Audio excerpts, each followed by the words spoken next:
So last up for this section, we have privacy pass is anamorphic, practical consequences and attacks in the black box model by Oliver Sobolewski. Yes, hello. My name is Oliver Sobolewski, and I'm a PhD candidate at NASK National Research Institute in Poland. And today I will present the results of our work on anamorphism of privacy pass and its consequences. This is a joint work with Professor Mirosław Kutyłowski, who is also my supervisor. Okay, so let's start with a short introduction. Oh, right. So first of all, is Privacy Plus. So Privacy Plus is a lightweight anonymous authorization scheme, right? That was initially proposed as a replacement for CAPTCHAs. It has been introduced by David Smetal at PETS 2018, and I believe we have two co-authors at least today in the audience. So no pressure at all on me, right? It has been standardized in the form of RFC documents, and there are currently two fully standardized variants.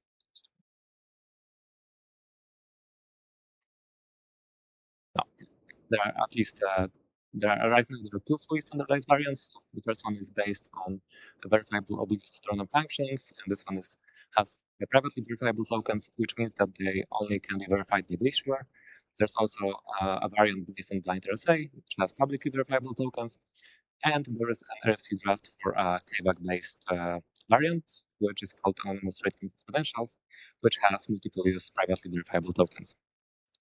Okay, and a little bit more specifically how Privacy Plus works.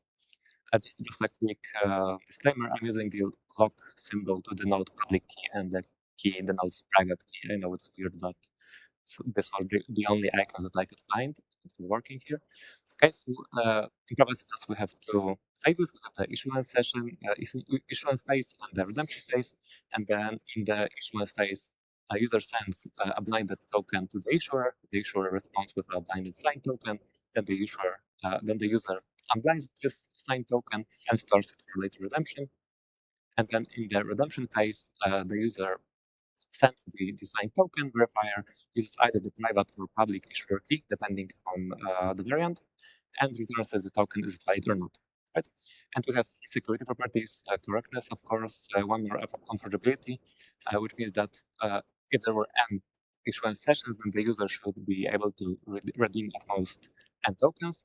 And what is the most interesting for us is unlinkability, which gives privacy plus its privacy, which says that it should be impossible for the issuer to link the issuance and redemption sessions. Right?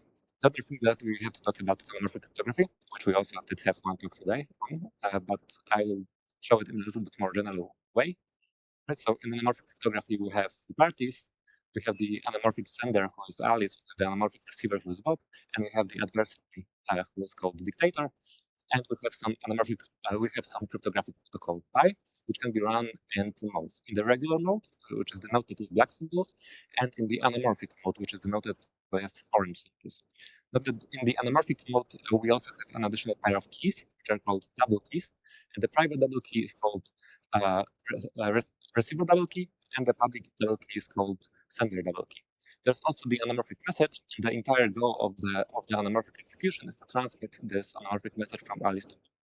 At the same time, the regular and anamorphic executions have to be indistinguishable for the dictator, who can demand regular private keys from the regular protocol.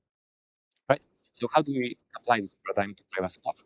Because it's not as straightforward as it would seem, because in Privacy Plus we have two phases, which are independent of each other and are unlinkable.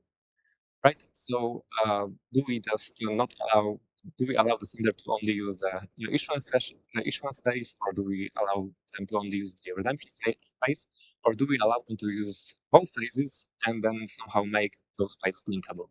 Right? So we went with the most general approach, and we allow the anamorphic sender to use both sessions to transmit the message, and then we will somehow figure out how to link them later on.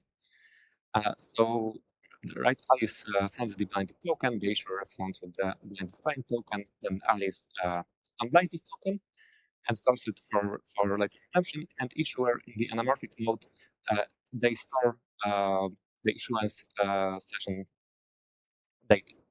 And then later on during verification, Alice sends the signed token, issuer sends the verification result, and then the anamorphic mode, the issuer also retrieves the anamorphic message, which is a function of the issuance session data, the signed token, and receiver double key. Okay, so what are the properties of anamorphic private pass? So the first property is indistinguishability. The regular mode and the anamorphic mode, of course, have to be indistinguishable for the dictator. We also have public key anamorphism, and a public key anamorphic privacy scheme basically means that Alice the anamorphic sender does not need to know the double sender key before the protocol starts. So it is either can be derived from the regular public key, or it can be derived from the protocol execution itself somehow. What's more, we also have robustness, and a robust anamorphic scheme is such that the issuer receives a void message instead of an anamorphic message in the cases. So the first case is when Alice or the sender is running in regular mode and the issuer, so the receiver, is running in anamorphic mode. And the second case is when issuer is using mismatched issuance session data and the signed token for decryption, right? So they are using token and session data that come from different issuance sessions.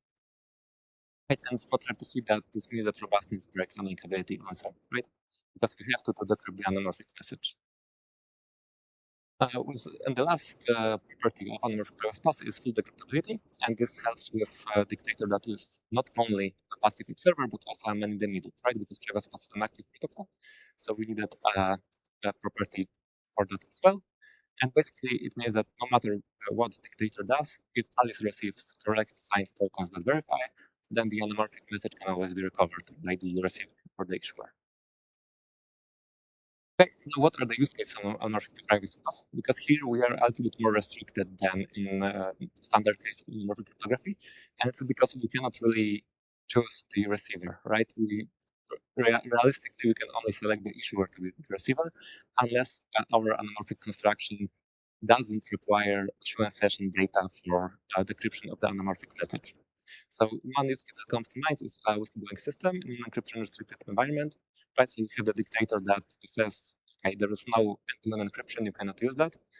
But there is a news agency that uses privacy paths, for example, for their subscription system, right? You get tokens each month, and then you can redeem them to read a newspaper. And it turns out that this privacy path, that this system could be used as a secure channel for whistleblowers to also report some things to journalists. But what is more interesting is if we put this anamorphic privacy path in the black box user device model. And now, what is the black box user device model? It is a model that is commonly used in cryptographic attacks. So basically, here we are assuming that the users do not execute the protocol steps by themselves, but instead there is some kind of device that executes the protocol steps, and the users only have access to this protocol like an oracle access, right? They can only put inputs and they can receive outputs and they can observe the execution, but they don't really know what is happening inside. So the device is a black box, right? So the device can say that it's implementing the protocol pi, but the user can only check this via oracle access. So the device could be in reality implementing pi prim, which is just indistinguishable with pi, and has some additional property like cryptographic property, for example, that an external observer could leak the private key of the user just by looking at the transcripts. Okay, and additionally, we can assume that the user is not only an observer but also a man in the middle, and we can assume that there exists an auditor that can request private keys from the device for audit purposes. The standard thing for cryptographic models. And what's important is that anamorphism actually implies these black box model attacks, and this shouldn't be surprising given how similar anamorphism and cryptography is. And if we look at the anamorphic for privacy here, it's just a simple reliability, right?